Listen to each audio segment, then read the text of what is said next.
Have a fun time with Sonic Frontiers. It's a good game. If you're thinking about getting it, just get it. You give them nothing to lose. If you like Sonic, you're gonna like this game. You will not be disappointed. Anyway, this is gonna be like the third time recording this, just because my glasses kept, flashing this camera and it looked terrible, and it would bother me. I didn't want to edit it, so I put my contacts in. So hopefully this video is better. I even got the old Sonic shirt. This is an old Sonic shirt from I think grade school, and it still fits. So yeah, I was a big boy. So to start this video off, first thing I have to do is say I was wrong, which, it's hard because that almost never happens. I thought after seeing the demos and the gameplay videos that IGN had released that Sonic Frontiers would most likely be another flop. It would be mid at best. But I was wrong!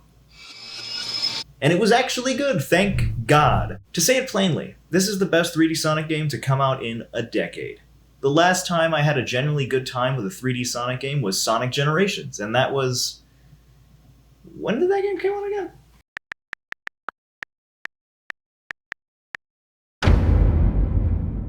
Oh wow, I guess the time sure really does fly. So yeah, it's kind of been a long time since there's been a 3D Sonic game worth playing, let alone any good. Not that the bar was high or anything. I mean, if we're really going to be serious, the bar was kind of all the way in hell. We're going all the way down there.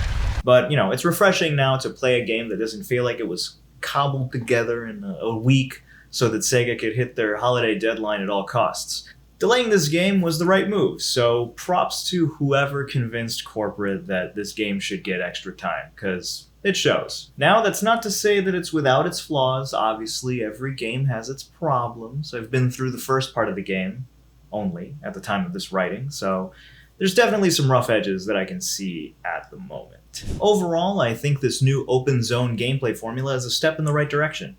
It's definitely taking a page out of Breath of the Wild, but I don't think that's a bad thing. I think it's good for games to take cues from other games that are, good. This isn't a fully open world game though, which is, I guess, why Sega has been so keen on specifically saying open zone in all their marketing materials. ゲームをいかに自由度の高いものにするかっていうところで我々の考えたのがこのオープンゾーンという新しいゲームシステム。まずこのオープンゾーンの島ではいろんなものを見つけたり、そこにソニックらしい 3D アクションが楽しめる部分もあるんですけども、これとは別にもう一つソニックらしい従来のソニックらしいリニアなハイスピードアクションを楽しむステージを用意してます。I do have some issues with the game, of course, as I said before, and it's mostly with how Sonic controls. I like that when Sonic's on the ground, he can move around in circles fluidly. It's great.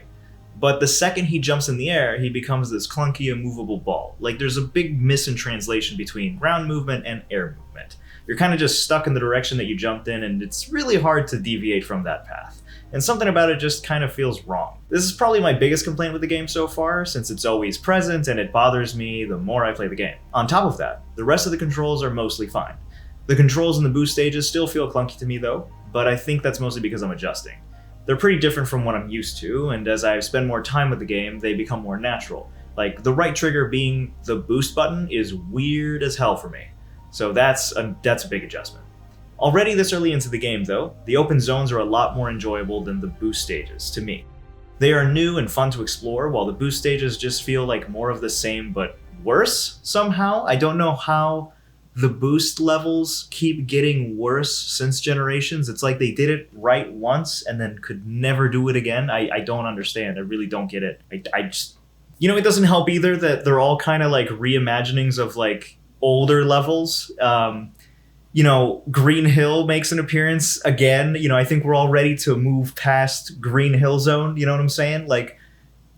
I don't know, man. I'm tired of it, bro. I think that the novelty's really worn out. I'm done. I just want a new level. I mean, I have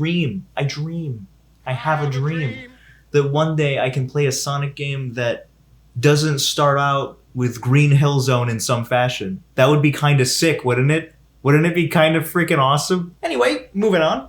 Big the Cat is in this game, which is cool. I always like to see more of Sonic's friends in the game, since it's kind of been a while since they've really been featured. They've been pretty absent for a long time. Big lets Sonic fish by exchanging some purple fishing coins for a spare rod. Apparently, Froggy really likes the purple coins, or whatever. It's a pretty basic fishing game anyway.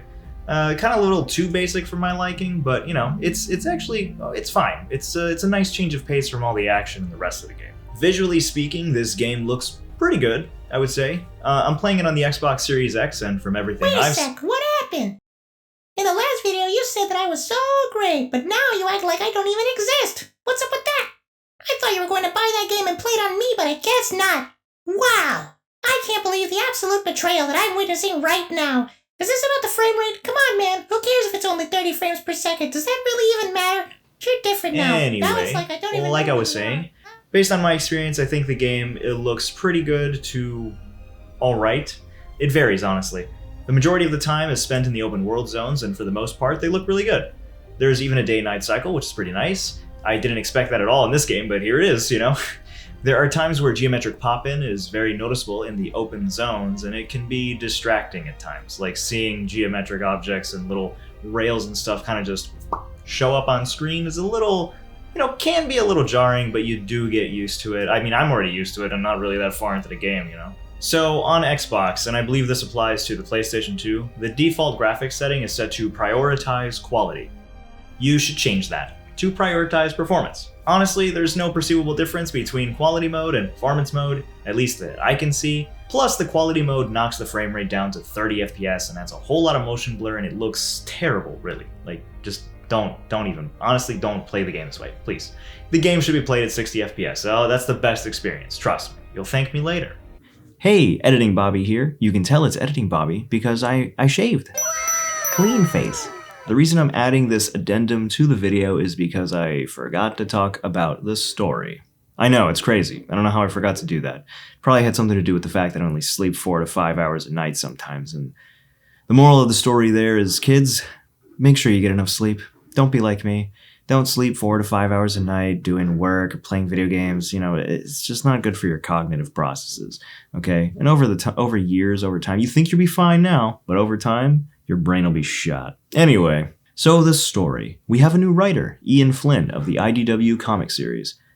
He is taking over from Pontac and Graff, who were previously writing the Sonic game stories for the last decade, ever since Sonic Colors. This coincides with a shift in the tone and style of writing that the Sonic games are going for. Sonic Colors onward was kind of like a happy-go-lucky, slapsticky, kind of like put in a cringy joke here and there. It seems an evil man, and you might know him, who they call Baldy Nosehair. Baldy Nosehair? That's the best thing I've heard all day. I don't know, it doesn't really sound that funny to me, Sonic. I don't know, it's not really that funny. But now the story is much more serious, takes itself a little bit more seriously. It's a lot more somber and, like, you know, mysterious. And I kind of like that. Actually, no, I just really like that. It kind of feels like we're going back to a style of writing that was before the Colors era. Kind of like Unleashed and before that. I was a fan of those stories, you know? Granted, like, we got no spectacular stories or anything like that. You know, we can all go back to 06, we can all go back to Sonic or Shadow the Hedgehog.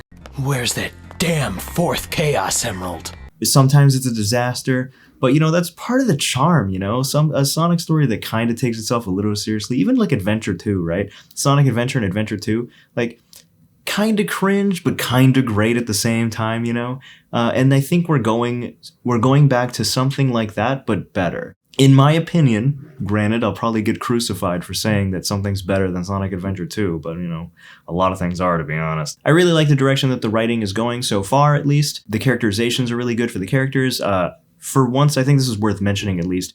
Amy is kind of the first character you run into, and I am a huge fan of what they've done with Amy right now. She's no longer the Sonic, I'm chasing you, oh my god, Sonic, marry me, huh? Like in Sonic Heroes or anything before that, it was literally just her chasing Sonic, and it's kind of cringe, you know, like, I'm glad we can move past that. So she's actually like a contributing character to the story and not just like, you know, the girl that chases the main character. But yeah, so far so good with the story. The other thing I forgot to talk about was the music. The music in this game is nothing short of spectacular.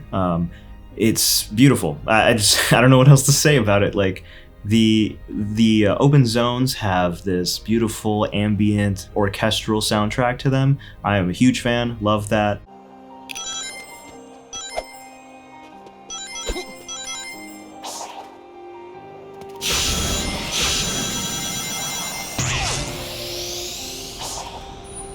The music for the boss fights is these really intense rock tracks that really drive the hype crazy. Like it's crazy hype. Like they're so good. They fit perfectly. They don't feel out of place at all. But yeah, music overall, spectacular, amazing, love it, can't wait to hear more of it. The boss fights are amazing. I can't underline that enough. The first major boss of the game solidified that this game was going to be good for me. I initially liked the open worlds and running around exploring on the map, but this fight was like the icing on the cake. Everything that was set up from the beginning of the game up until that point all kind of comes together. The skills you learned, the atmosphere, the music dialed up to 11. It all culminates in this crescendo of emotion and absolute hype that I wish I could experience for the first time again. It was like the best high of my life. Look, all I'm saying is that if Jesse Pinkman had been playing Sonic Frontiers instead of Sonic 06, Breaking Bad would have probably turned out a little bit differently, if you know what I'm saying. Sonic Frontiers is everything I've always wanted from a Sonic game, for literal decades. It is everything I've always wanted from a Supersonic boss fight too. I can tell there's some rough edges at the beginning, obviously, but if this is going to be the new foundation for games going forward, then for once in my life, I'm actually excited for the future of Sonic games. Who would have thought? As long as they stick to giving Sonic Team more time to make their games, I think we can only go up from here. As for right now, I'm gonna go back to enjoying some Sonic Frontiers.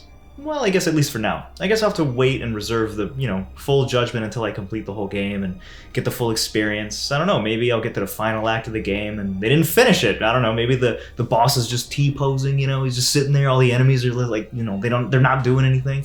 I don't know. I guess we're gonna have to find out for ourselves. That should be it for this video, I think. But yeah, thanks for watching. I'll catch you in the next video. Also, Merry Christmas, Happy Holidays.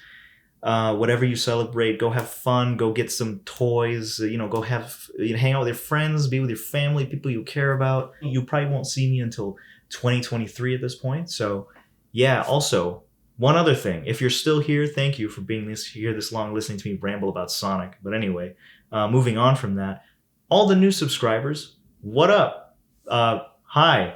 I will try to be more regular. I'm trying not to be like, the guy who uploads once a year, but I'm kind of busy. You know how it is. But I have some other ideas for videos that are going to come in 2023, so watch out for those. Welcome to the channel. We're going to try and do more regular stuff. Maybe. We'll see. Anyway, thank you for watching again. Happy holidays. Merry Christmas. That's it. So anyway, catch you later.